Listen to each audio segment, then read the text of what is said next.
In this next article from Newsweek, herd immunity may be slowing the spread in U.S. as study finds 40% of community infections provide protection.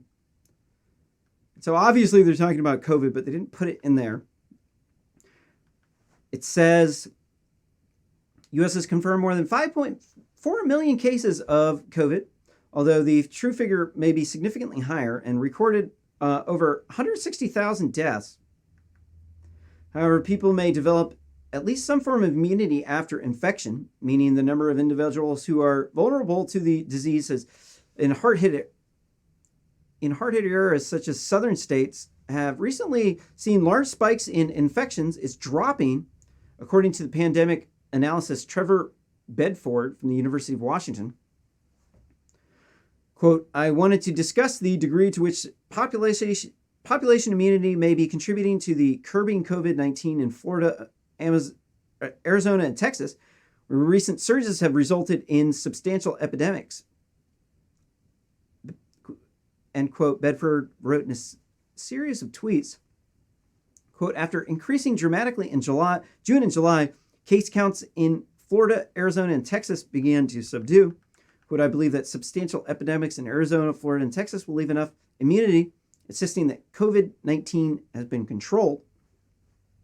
The reason why COVID is deadly is because we haven't had it before. So you older people might get SARS, acute respiratory syndrome, which is basically an autoimmune response where your leukocytes in your body start attacking all of your organs because they aren't able to attack the right cells. They're attacking the wrong cells. This causes sepsis, and then you die. You drowned in what we thought was mucus at first, but turns out a little bit different than mucus. And so the only way that you can really change this scenario is by being immune to COVID, by getting COVID. There's 6 strands of COVID. One of them is very deadly. The other of them are not deadly. So when they say COVID is going around, there's 5 different strands. There's 6 different strands of COVID. Like they're not being very clear when they tell you which strand it is. So I've already had COVID once. I'm under the age of 45. So my chance of dying from COVID is 38 times less than if I'm over the age of 45. So since I'm still young and I'm not overweight, I'm in really good shape. I want to get COVID now because I don't have diabetes. But if we lock down the country and I'm forced to stay in my house, I'm probably not going to get fat, but I could get fat. Lots of Americans are getting fat, in which case you can get diabetes, in which case your chance of dying from COVID goes dramatically up. I don't have cancer right now. I don't have diabetes. That means I want COVID. But no. You can't make your own decisions. It's got to be Fauci's got to be the white savior. Here in this next article from the New York Post, Dr. Fauci says aiming for herd immunity would lead to an enormous death toll. Dr. Fake News Fauci warned about staggering death toll from coronavirus, particularly among vulnerable people, if the U.S. allows infections to sweep across the country in a bid to achieve possible herd immunity.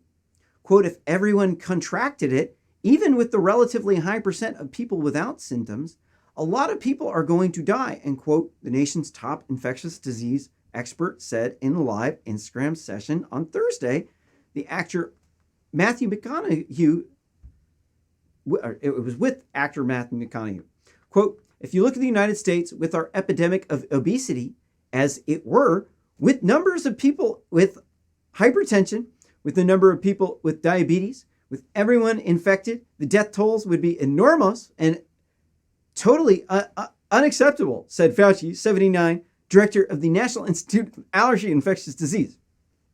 All right. So if you're over the average age of death and you get COVID, your chance of dying from COVID is 5%. 5. That's a 1 in 20. Bam. So you, since you're older, since y'all, here, let me show you.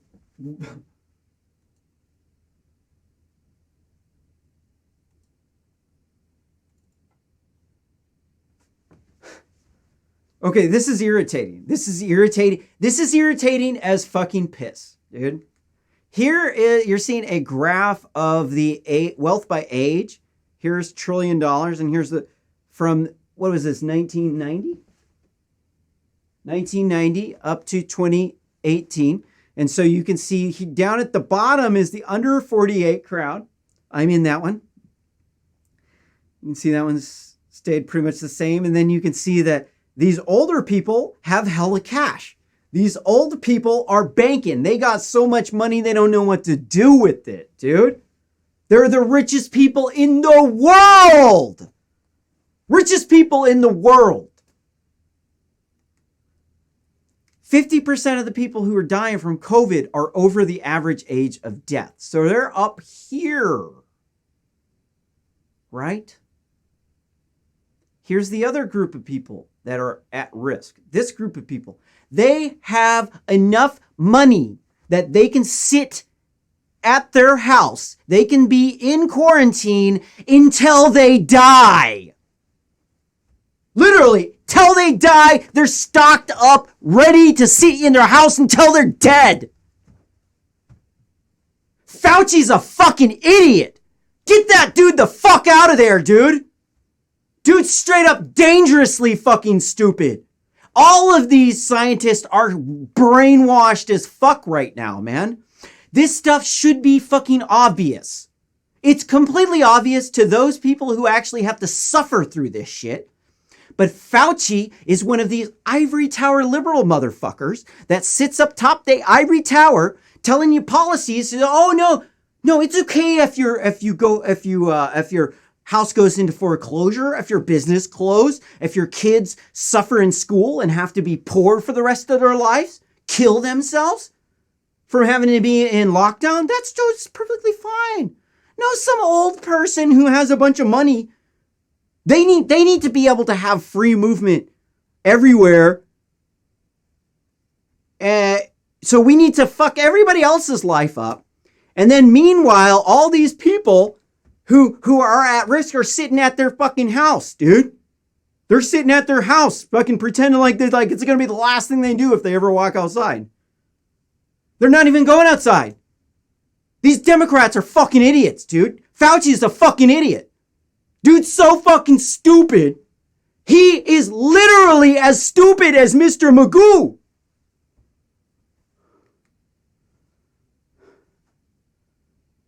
Dude, this whole class of these scientists and these ivory tower liberals are corrupt as fuck.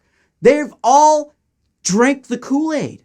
They all preach the doctrine of diversity. If you don't, they'll fire you. Fauci is representative of cancel culture. He's representative of the kind of people that won't hire you for a job. Your grades are nowhere near good enough, dude. Fauci's the top. He's the creme de la creme. To you, you're an infidel. You are an idiot. You're a moron compared to him. You're nothing. You can't even speak. He's the head. What do you know compared to Fauci?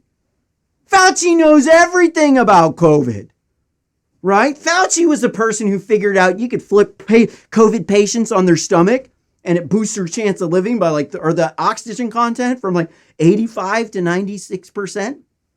Yeah. Only that's not true at all. No. A normal person figured out that you could flip COVID patients on their stomach. That's because normal people figure out the vast majority of things in the entire world. The people who don't figure out the vast majority of things in the world are ivory tower liberals.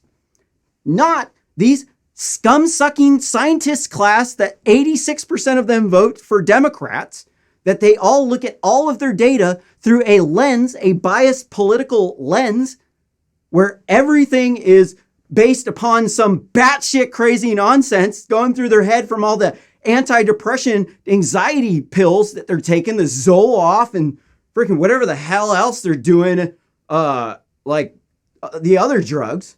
These, like a lot of these people in the science class of people, they're bozo drug out maniacs, dude. Trust me, dude. Trust me. I am an engineer. I've dosed over 50,000 people with psychedelic drugs, dude. I'm not even fucking joking, dude. Not even joking. Like, I used to go hard, like balls to the walls, whole balls to the dome. But I'm not a brainwashed liberal. So I'm not going to tell you a bunch of bozo, whack, crazy shit like these scientists are going to tell you. They're going to straight up tell you the end of the world is coming, that there's catastrophic climate change, that there's systemic racism, that unarmed black men are getting gunned down by white supremacist police officers. They'll say that women are underpaid, when in reality, women own 2/3 of the wealth in the United States, and they control 85% of consumer spending. They're now holding almost 40% of the college degree, or 2/3 of the college degrees. And we have a homelessness epidemic. And now they want to get rid of the white males in the workplace because they're oppressing the African Americans and the Wham-Man and the Kleenex. The reason why the African Americans in the cities aren't looking for jobs is because of the racist Republicans in the rural, poor red states holding them down, making it so that African Americans are forced to sell drugs and make hip hop music. Okay.